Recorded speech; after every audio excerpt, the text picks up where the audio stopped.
Chikungunya તાવ એ chikungunya વાયરસથી થતો વાયરલ રોગ છે અને ચેપગ્રસ્ત મચ્છરોના કરડવાથી ફેલાય છે. આ રોગ એડિસ ઇજિપ્ટી મચ્છર દ્વારા ફેલાય છે. જ્યારે મચ્છર ચિકનગુનિયાથી પીડિત વ્યક્તિને કરડે છે અને પછી તે જ મચ્છર બીજી વ્યક્તિને કરડે છે, ત્યારે તે આલ્ફા વાયરસ તે મચ્છર દ્વારા બીજી વ્યક્તિમાં ફેલાય છે અને તે વ્યક્તિને પણ ચિકનગુનિયા થાય છે.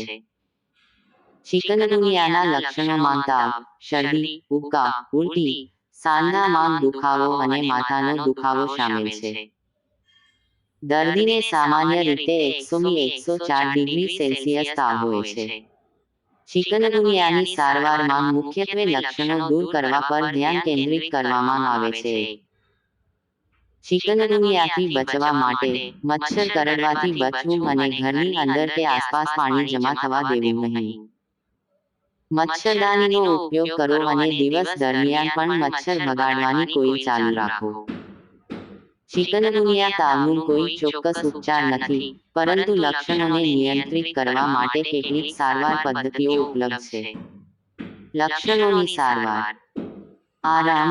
પુષ્કળ આરામ કરવો મહત્વપૂર્ણ છે, જેથી શરીર રિકવરી માટે તૈયાર થાય. હાઇડ્રેશન. પાણી અને અન્ય પ્રવાહી પીવાથી હાઇડ્રેટેડ રહેવું જરૂરી છે. દવા. તાવ અને દુખાવા માટે ઓવર ધ કાઉન્ટર દવાઓ, જેમ કે એસિટામિનોફેન અથવા આઇબુપ્રોફેન લેવાથી રાહત મળે છે.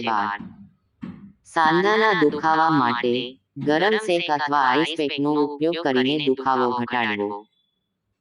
મસાજ. સાંધા અને સ્નાયુઓની મસાજથી સ્નાયુઓના દુખાવા અને તણાવને દૂર કરવામાં મદદ મળી શકે છે. ફિઝિયોથેરાપી.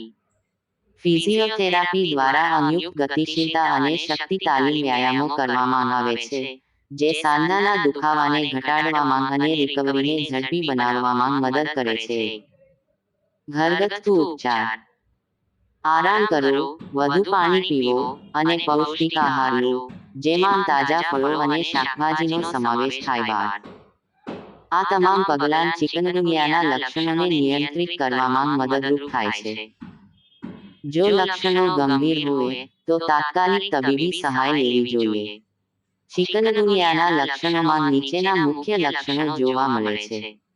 અચાનક તાવ 100-104 ડિગ્રી ફેરનહીટ. સાંધામાં તીવ્ર દુખાવો આર્થ્રાલ્જિયા, જે લાંબા સમય સુધી રહી શકે છે.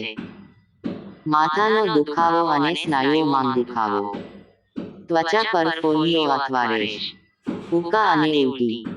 શારીરિક નબળાઈ અને થાક. ડેન્ગ્યુ.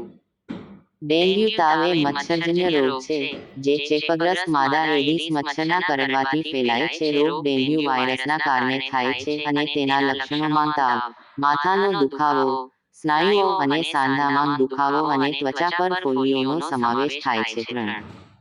ડેન્ગ્યુના પ્રારંભિક લક્ષણો. અચાનક ઊંચું તાપમાન 104 ડિગ્રી ફેરનહીટ 40 ડિગ્રી સેલ્સિયસ સુધી. ભયંકર માથાનો દુખાવો. આંખો પાછળ દુખાવો.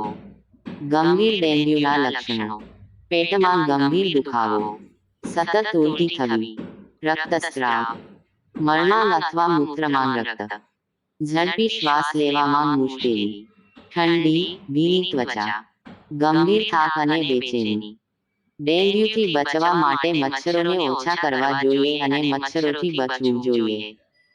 ડેન્ગ્યુ તાવ એ મચ્છરજન્ય રોગ છે, જે ચેપગ્રસ્ત માદા એડિસ મચ્છરના કરડવાથી ફેલાય છે.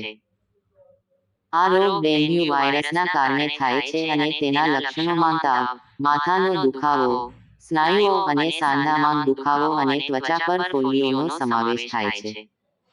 ડેન્ગ્યુના પ્રારંભિક લક્ષણો. અચાનક ઊંચું તાપમાન 104 ડિગ્રી ફેરનહીટ 40 ડિગ્રી સેલ્સિયસ સુધી. ભયંકર માથાનો દુખાવો. આંખો પાછળ દુખાવો. ગંભીર ડેન્ગ્યુના લક્ષણો. પેટમાં ગંભીર દુખાવો. સતત ઉલટી થવી. રક્તસ્રાવ. મળમાં અથવા મૂત્રમાં રક્ત. ઝડપી શ્વાસ લેવામાં મુશ્કેલી. ઠંડી, ભીની ત્વચા. ગંભીર થાક અને બેચેની. ડેન્ગ્યુથી બચવા માટે મચ્છરોને ઓછા કરવા જોઈએ અને મચ્છરોથી બચવું જોઈએ. ડેન્ગ્યુ તાવ એ મચ્છરજન્ય રોગ છે, જે ચેપગ્રસ્ત માદા એડિસ મચ્છરના કરડવાથી ફેલાય છે. આ રોગ ડેન્ગ્યુ વાયરસના કારણે થાય છે અને તેના લક્ષણોમાં તાવ, માથાનો દુખાવો, સ્નાયુઓ અને સાંધામાં દુખાવો અને ત્વચા પર ફોલ્લીઓનો સમાવેશ થાય છે. ડેન્ગ્યુના પ્રારંભિક લક્ષણો: અચાનક ઊંચું તાપમાન 104 ડિગ્રી ફેરનહીટ 40 ડિગ્રી સેલ્સિયસ સુધી. ભયંકર માથાનો દુખાવો, આંખો પાછળ દુખાવો.